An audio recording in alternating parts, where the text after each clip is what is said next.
Hej. Hej. Hvad er det nu, der sker herude på skolen på onsdag? Jamen, onsdag aften er der efterskolernes dag på 8 dage, og det bliver super fedt. Alle sanserne skal pires. Der kommer en masse fakler og ild, Der er nybagte boller. og så er der grillet hotdogs. Så kan du få en sludder med kokken. Eller komme ind og se vores kunstprojekt i billedkunst. Du kan også høre pigerne spille på guitar. Eller høre et band, der spiller i musik. Du kan også komme og høre Ådalen FM, som spiller live på diskoteket. Eller du kan gå op på lærerværelset og få en snak med vores rare forstander Svend.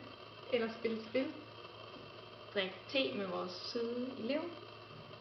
Eller gå op i salen og se, om der sker noget sjovt og spændende der. Og så kan du dufte alle de dejlige blomster. Det lyder godt nok hyggeligt. Det tror jeg vil komme til. Vi glæder os til at se dig.